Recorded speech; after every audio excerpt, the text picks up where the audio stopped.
안녕하세요. 줄리스랩의 줄리입니다. 제가 어느새 엄마가 되고 책 육아를 한 지가 10년이라는 세월이 훌쩍 지났더라고요. 제가 이제 아이를 갓 낳고 그 초보엄마였던 시절을 한번 돌이켜보면 정말 아침에 눈 떠서부터 밤에 잠들 때까지, 뭐 어떤 날은 꿈에서까지 정말 아이에 대한 생각으로만 가득 찼던 그런 세월들이 있었던 것 같아요. 뭐 아이가 울면 왜 우는지, 웃으면 또 왜 웃는지, 밥은 왜 이렇게 안 먹는지, 잠은 왜 이렇게 안 자는지, 그렇게 정말 아이에 대한 생각으로만 머릿속에 꽉 찼던 그런 시간들이 있었는데, 그렇게 아이에 대한 수많은 생각들을 한마디로 요약을 해보면 어떻게 하면 우리 아이를 잘 키울 수 있을까? 이게 아닌가 싶어요. 그래서 그 질문에 대한 초보엄마로서의 제 선택은 바로 육아서였던 것 같아요. 육아서를 정말 많이 읽었고요. 뭐 또 저와 어떤 가치관이나 좀 생각이 잘 맞는 그런 작가의 육아서 같은 경우는 5번에서 10번 반복해서 정말 많이 읽었고, 정말 뭔가 마시듯이 쭉쭉 흡수를 했던 것 같아요. 사실 우리 주변에는 선배 엄마들이 정말 많으시잖아요.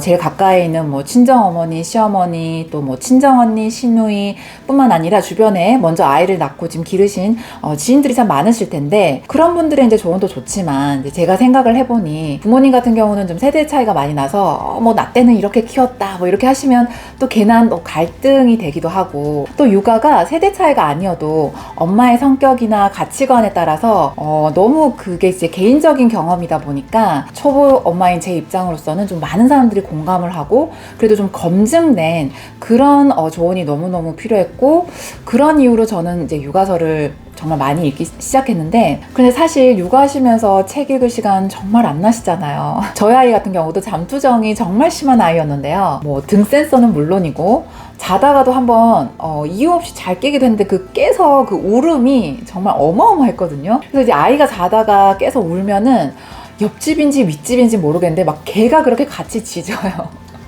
너무 저희 아이의 울음이 소음이었던 거예요, 정말. 그렇게 좀 예민한 아이였어서 저도 이렇게 육아를 하면서 저희 아이가 이렇게 정말 어렸던 시절에는 개인적인 시간이나 뭐 책 읽을 시간이 잘 나지 않았던 건 사실인데, 또 우리가 아이가 자면은 하고 싶은 것들이 너무 많잖아요. 드라마도 보고 싶고 뭐 검색도 하고 싶고 또 밀린 문자에 답장도 해야 되고 정말. 그런데 온통 아이 생각으로만 머릿속이 이제 가득 차 있다 보니까 육아서를 가능한 그런 시간에 이제 읽으려고 노력을 했고, 그렇게 이제 하나씩 육아서에 대한 내공이 좀 쌓여가다 보니까 초보 엄마에 대한 부족함이나 그런 미숙함이 좀 나아지는 것 같다, 이런 생각이 들었었는데요. 그렇게 육아서를 좀 많이 읽어가다 보니까 저만의 어떤 육아 철학 아니면 육아 신념 좀 이런 게 생겨갔던 것 같아요. 사실 제가 10대, 20대 그렇게 학교 다니던 시절엔 이미 사회적으로 뭐 입시 지옥이라든지 뭐 공교육이 무너지고 사교육이 대체되고 있다라는 그런 거에 대한 부정적인 이슈들이 참 많았었거든요.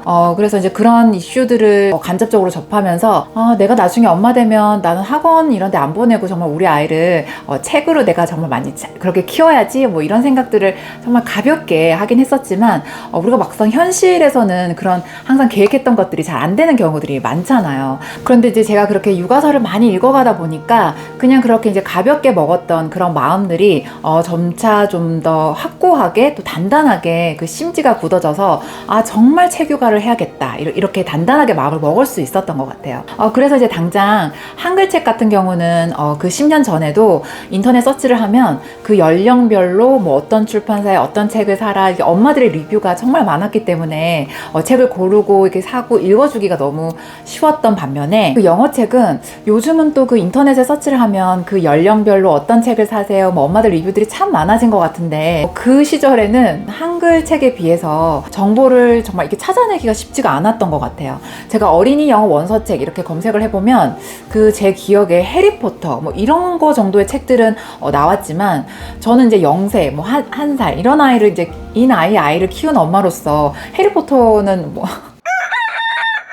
그래서 뭔가 영어책을 읽어주고 싶은데 어떡하지? 라는 그런 마음만 계속 이렇게 한켠에 두고, 한글책은 계속 열심히 이제 아이랑 놀아주면서 많이 읽어주고는 있었는데, 늘 한켠에는 영어책은 어떻게 하지? 이 고민이 있던 찰나에 저희 아이가 돌이 될 무렵에 육아서 부문에서 베스트셀러가 하나 빵 하고 나온 게 있는데요. 그게 제가 지난 영상에서 소개 잠깐 해드렸던 불량육아라는 책이었어요. 근데 그 책을 제가 이제 우연히 접하고 읽는 순간 정말 금광에서 금을 캐내는 것 같은 기분이랄까요? 그러니까 제가 너무너무 필요로 했던 그 정보가 다 다 그 안에 있었던 것 같아요. 그래서 제가 어디서 영어 책을 사야 되고 이 나이에는 어떤 책을 사줘야 되는지 정말 그게 정말 너무 필요했던 그 초보 엄마의 실전편의 거의 성지. 그러니까 정말 시원시원하게 지금 너 아이가 이 나이면 그냥 이 책 이거 여기서 사줘. 그리고 주구장창 그냥 매일 읽어만 주면 그냥 끝이야. 고민 끝. 이제 이런 컨셉의 책이었는데 그게 저한테는 너무너무 와닿았고 정말 그날로 당장 그냥 정말 당장 샀고 그렇게 해서 이제 저의 영어 책의 또 육아가 이제 시작됐는데 다시 한번 김선미 작가님께 너무너무 감사의 인사를 이 자리에서 드리고 싶고요. 근데 우리가 막상 그 엄마표 영어를 하려고 하다 보면 제일 신경 쓰이는 게 이제 엄마의 영어 그 베이스 상태가 가장 이제 신경이 쓰이실 텐데 나의 발음이 또 혹시 아이에게 또 나쁜 영향을 줄까봐 어쨌든 내가 영어를 잘 못하니까 이게 한계가 있을까봐 이제 이런 걱정들이 되게 많으시잖아요. 저도 당연히 그런 걱정들이 있었고 근데 어쨌든 그 육아서에서 그 선배 작가들이 해주는 그 말만 정말 고지고대로 따라서 영어 원서를 계속 그렇게 시작해서 했는데 저 같은 경우는 일단 시작점이 굉장히 빨랐던 편이죠. 이제 아이가 돌이가 되기 전부터 이제 영어 책을 읽어주기 시작하다 보니까 일단 아가들을 위한 영어 원서책이 굉장히 그냥 쉽거든요. 그냥 그 한 페이지에 그림이랑 사진이 거의 그냥 다라고 보시면 돼요. 그래서 그 물체에 대한 단어 하나 있거나 굉장히 짧은 한 문장 정도? 그 정도의 수준이기 때문에 대한민국에서 정규 과정의 그 학교 과정만 마치셨으면 그냥 그 단어 뭐 banana, apple 뭐 이 정도다 보니까 그렇게 시작 자체가 두렵지는 않았던 것 같아요. 그래서 가능한 엄마표 영어를 아이와 엄마가 모두 좀 편안하고 즐겁게 하시기 가장 좋은 팁은 정말 그냥 하루라도 일찍 시작하는 게 가장 좋다라는 말씀을 경험자인 저뿐만 아니라 이미 그런 방법을 해오고 계신 그 많은 육아서에서도 그렇게 얘기를 하고 있는데요. 정말 지금 0에서 3세 사이에 아이를 키우고 계신 엄마 그리고 부모님들은 지금이 정말 황금기입니다. 이때를 절대 놓치지 마세요.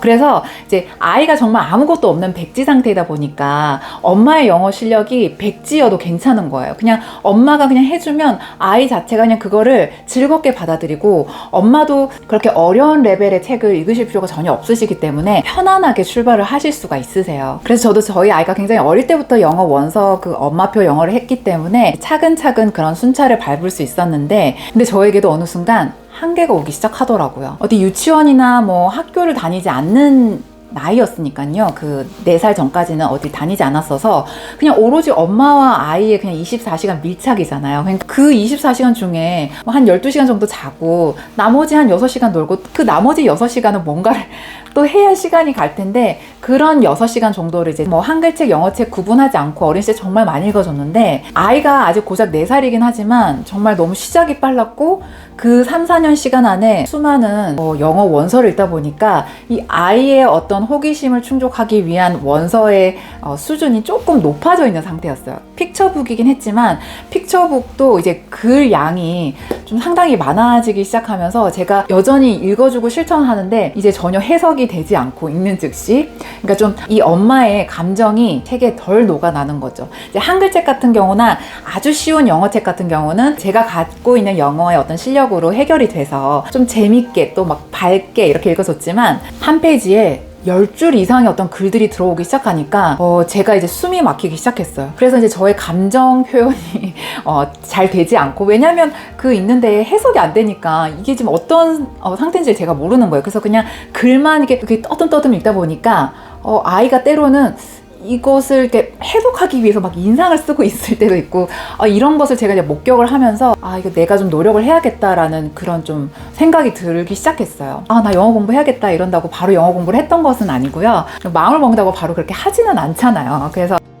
영어 공부 좀 해야 되는데 이런 생각은 있지만 24시간 정말 오로지 독박 육아를 하고 있고 특히 만약에 워킹맘이시라면 그게 너무너무 힘드실 것 같아요. 일도 있고 이걸 다 병행하고 저는 육아만 했지만 그렇게 막 영어 공부를 따로 시간을 내서 한다는 게 엄두가 나지 않아서 마음은 있었지만 또 필차에 미루고 있었던 거죠. 하지만 돌이켜 생각했을 때 제가 잘했다고 생각한 것은 그렇게 영어 실력이 이제 한계가 오고 부족하다고 느꼈음에도 불구하고 아이에게 영어책을 읽어주는 그 엄마표 영어는 멈추지 않고 오히려 더 아이는 이제 책에 대한 관심과 그 애정이 이미 커져 있었기 때문에 아이가 원하는 것 이상으로 하루에 정말 뭐 4, 5시간, 6시간 이렇게 계속 읽어주기는 했었던 것 같아요. 아이가 아직 초등학교 입학을 하기 전에 나였기 때문에 한글책이든 영어책이든 가리지 않고 계속 그렇게 읽어줬는데, 그냥 영어 공부를 따로 막 하진 않았지만 엄마도 그렇게 매일매일 영어책을 읽다 보니까 그래도 어느 순간 조금 예전보다는 영어가 그래도 좀 잘 읽히네, 이런 정도의 어떤 성장은 미미하지만 있었던 것 같아요. 그렇게 해서 이제 아이가 이제 초등학생이 됐는데, 이제 이때서는 정말 이제 한계가 오기 시작해요. 이제 아이의 책 성장, 아이의 그 언어 성장도 이제 이미 엄청 잘하고 있는 시점이어서 정말 제가 이렇게 노력을 하지 않고서는 이게 모든 그런 부분에서 한계가 오더라고요. 그래서 제가 이미 몇 년 전부터 나 영어 공부해야 되는데 이제 이런 스트레스가 있는 상태에서 이제 정말 그 절실함이 다시 한번 세게 왔기 때문에, 저희 아이가 초등학교를 입학하는 그 전후 시점에서 제가 정말 그 영어에 대한 한이 거의 정말 폭발 수준이었던 것 같아요. 사실 우리가 대한민국에서 살고 있는 그 토종 한국인으로서 영어에 대한 그 누구나 한 번쯤에 어떤 에피소드라든지 그 한이 다 있잖아요. 학교 정규 과정을 16년이나 하고도 영어 한마디 입에 떨어지지 못하는 뭐 그런 스트레스부터 해서 늘 영어에 대한 어떤 열망이라든지 한이 있는데, 이제 아이를 그래도 이 글로벌 시대에 맞게 키운다고 엄마표 영어를 막 하고 몇 년을 있는 과정에서 이제 저의 영어 한계가 그런 식으로 오다 보니까 이제는 이놈의 영어 진짜 어떻게 해보자, 막 이런 이제 생각이 이제 제대로 들었던 것 같아요. 그래서 어떻게 보면 그런 엄마의 마음에서 출발했던 저의 영어 공부가 지금 돌이켜보면 결국 아이를 위한 것이라기보다는 저의 일상으로 이 영어 공부가 제 삶에 있다 보니까 어느새 저에게는 이게 또 하나의 자신감이 됐고, 또 사실 우리가 영어를 어느 정도 할 수 있게 되면 여행을 갔을 때라든지, 아이들이 만약에 이제 외국인 선생님들과 어떤 그런 소통이 있을 때라든지, 엄마가 할 수 있는 것들이 굉장히 많아지면서 또 하나의 저의 자산이 되고 또 새로운 기회들이 자꾸 생기는 그런 일들이 생기더라고요. 그래서 제가 책 육아를 이제 10년 하고, 저희 아이가 이제 초등학교 4학년인데 고학년이 되는 이 시점에서 이런 저의 책 육아 10년 노하우를 제 주변 가까운 사람들과는 늘 소통하고 얘기를 많이 나누고 있지만, 좀 더 많은 사람들에게, 특히 엄마표 영어라든지 책 육아 이런 걸 집에서 하고 싶으신데 아직 그런 방법이나 좀 막막해 하시는 엄마들에게 저의 그런 10년간의 경험과 꿀팁들, 엄마로서의 방법들, 여러 가지 그런 사례들을 앞으로 제가 꾸준히 소통을 통해서 많은 얘기를 나누고 싶고요. 이 책 육아가 결국 아이를 위해서 시작했지만 함께 엄마랑 했을 때 같이 성장할 수도 있다라는 엄마의 성장에 초점을 맞춰서 그런 소통을 많이 하려고 합니다. 그래서 아이에게 책 육아를 해주실 때 너무 엄마가 마치 희생을 하는 그런 마음으로만 계속 접근을 하시면 이게 피로도도 너무 쌓이고, 때로는 아이에게 막 짜증이 막 그냥 쏟아져 나오고 이런 부작용이 있을 수가 있죠. 그래서 그런 약간 사고의 전환을 통해서 내가 아이를 위해서 책을 읽어주고 이렇게 같이 가다 보니까 나도 성장하고 있네, 결국에는 이게 또 나를 위한 공부가 되고, 우리가 아직 살아갈 날들이 정말 많잖아요. 아이는 생각보다 빨리 자라고요.